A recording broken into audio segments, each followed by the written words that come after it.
안녕하십니까, 넷향기 여러분. 여러분들을 한방의 어떤 생활 양식을 통해서 여러분들의 한방의 건강을 지켜드리는 경희대학교 한의대 김용석 교수입니다. 오늘은 턱관절에 대해서 한번 알아보겠습니다. 사람이 살면서 음식 씹는 것이 상당히 많이 씹죠. 그래서 상당한 힘이 많이 가해집니다. 또 이렇게 이빨을 꽉 깨무는 습관들도 사람들이 많기 때문에, 또 이 가는 사람들이 많기 때문에 치아에 대한 부담이 상당히 많이 듭니다. 그래서 치아는요, 우리 몸에서 상당히 중요한 역할을 합니다. 치아뿐만 아니라 턱의 관절뿐만 아니라 이것이 사람들의 영향을 많이 미치기 때문에 우리가 치료하는 것은 어떤 턱관절만 치료하거나 치아만을 치료하는 것이 아니라 치아를 가지고 턱관절을 가진 사람을 치료한다. 이것이 바로 한의학의 가장 기본적인 원리라고 볼 수 있습니다. 여러분, 턱에 문제가 생기게 되면요, 일단 제일 불편한 게 뭐겠습니까? 씹을 때 불편하게 생기겠죠. 좀 아프고, 그죠? 이렇게 뻐근하고. 그래서 어떤 사람들은 이제 입을 쫙 벌릴 때 딱 벌리지 못하고 아파지죠. 그러니까 음식 먹을 때 상당히 불편하죠. 사람이 이게 사실은 음식 먹으면서 맛을 느끼면서 생활하고 또 기쁨을 느끼는 경우가 많거든요. 그렇기 때문에 이 턱에 문제가 생기게 되면 상당히 불편한 게 많지요. 또 이런 턱의 문제가 여기에만 문제를 일으키는 것이 아니라 이게 계속 이렇게 자극을 씻게 되면요, 이것이 뇌에도 자극을 주게 되죠. 그렇기 때문에 이 많은 자극이 뇌에도 영향을 미치게 되면 뇌가 이상한 쪽으로 변할 수도 있고 여러 가지 호르몬의 변화까지도 생길 수 있기 때문에 턱관절이라는 것은 상당히 중요합니다. 그래서 여기 턱에 입이 벌릴 때 소리가 나거나 또 다 안 벌어지거나 입을 벌릴 때 아픈 분들이 얼마나 많냐 하면 전 인구의 한 4분의 1 정도가 된다는 거죠. 그래서 이분들이, 여러분들도 지금 한번 해보세요. 입을 약간 벌릴 때 떡 소리가 조금 나거나 벌릴 때 좀 불편하다. 한 4분의 1 정도가 이 정도 있다고 그러니까. 그러나 이것이 불편해서 오는 사람들은 그중에 한 1, 2%죠. 근데 이것들을 잘 치료하지 않게 되면 나중에 문제가 될 수가 있어요.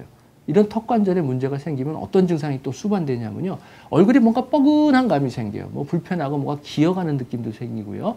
또 어지러움도 생길 수 있고, 또 머리가 아플 수 있고, 심한 경우는요, 귀에서 소리가 나거나 균형 감각이 좀 흔들려서 어지러움증도 나타날 수 있습니다. 우리 몸에서 이 벌리고 달리는 요 추의 역할을 하는 이 턱관절, 아주 작은 거지만 상당히 중요합니다. 이 턱뼈는요, 머리뼈하고 턱뼈하고 두 개가 이렇게 붙어 있는데, 이 머리뼈하고 턱뼈하고 부딪히지 말라고 여기에 뭐가 있냐면 디스크라는 것이 있어요. 이 디스크에 영향을 주는 인자에 의해서 그 위치가 틀어짐에 따라서 턱관절에 문제가 생기는 거거든요. 그래서 제일 많이 생기는 원인은 뭐냐 하면 스트레스 때문에 본인도 모르게 이를 꽉 깨무는 습관이 있는 사람들이 있어요.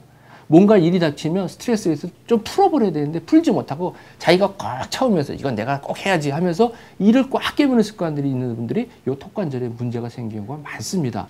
그래서 이런 분들을 보면 혀를 약간 내밀려고 그러면 혀 자체가 이렇게 울퉁불퉁하게 돼 있어요. 이빨 자국이 나는 거죠. 이런 사람들이 잘 생기고요. 또 하나는 밤에 이 가는 사람들이요. 밤에 이를 드득드득 갈면 여기에 턱관절에 움직여주는 근육에 부담이 가거든요. 그렇기 때문에 근육이 뻣뻣해지죠. 이런 사람들은 아침에 일어나면 입을 딱 벌려 그러면 쩍 소리가 나고요. 그 다음에 입을 이렇게 한번 소리가 나면 그 다음에 또 이렇게 잘 씹어지는 경우가 볼 수가 있습니다. 요것이 심해지면요, 입이 딱 안 벌어지는 거죠. 어느 정도 벌어지지 않기 때문에 우리가 뭐 먹을 때, 특히 이제 햄버거 먹을 때 상당히 불편한 감을 느끼게 됩니다. 그래서 서양 사람들은 이 질환을 항상 표현할 때 내가 햄버거를 한 입에 먹을 수 있느냐, 먹지 못하느냐를 가지고 이 병은 어느 정도냐 이렇게 판단하게 됩니다. 그래서 이 네 손가락을 이렇게 잡고서 입안을 이렇게 집어넣어 봤을 때 들어가느냐 안 들어가느냐를 가지고 내 턱이 제대로 움직이느냐 안 움직이느냐 이것을 판단하게 됩니다. 그렇기 때문에 턱관절에는 상당히 습관과 관계가 있는데요. 또 다른 습관, 여러분들 나쁜 습관 중에 하나가 볼펜 자꾸 깨무는 거. 애들도 많이 그렇지 않습니까? 또 손가락 깨물고 뭐 손톱 빨고 이런 것들이 바로 턱관절을 일으킬 수 있는 확률이 상당히 높습니다. 그래서 좋은 습관을 갖는다는 게 무엇보다도 상당히 중요합니다. 이런 턱관절이 질환이 있으면 침치료나 또 약물 치료로 상당히 개선되는 효과를 발휘할 수가 있는데요. 이 무엇보다도 치료 전에 중요한 것이 예방이에요. 예방을 잘하면 병이 생기지가 않기 때문에 이 병이 생기고 나면 더 많은 돈이 들어가지만 예방을 하게 되면 경비도 많이 절약되고 자기 몸도 유지할 수가 있습니다. 턱관절을 예방할 수 있는 방법 중에는 일단 첫 번째는 딱딱하고 질긴 거 씹지 않는 거예요. 여러분, 딱딱하고 질긴 거 씹으면 제일 먼저 생각나는 게 뭐죠? 오징어. 예, 맞습니다. 오징어 씹지 마시고요. 껌 많이 씹지 마시고, 그 다음에 또 아픈 분들은 갈비라든지 또 기름기 있는 거 있잖아요. 뭐 떡심이라고 얘기하는 게 질긴 거. 그거 안 씹는 게 좋으시고요. 그 다음에 입을 갑자기 크게 안 벌리는 게 좋아요. 그럼 어디서 많이 그랬습니까? 노래방 같은 데서. 입을 갑자기 크게 안 벌리는 게 좋고요. 턱에서 제일 편한 자세는요. 혀를 윗니 뒤쪽에 살짝 이렇게 갖다 대시는 거예요. 그래서 입이 약간 벌려지면서 해서 사람들이 보면 좀 멍청해 보이지만 약간 침이 좀 흘릴 정도로 한 상태로 유지시켜주는 게 턱관절을 상당히 보호하는 방법이라고 볼 수 있습니다.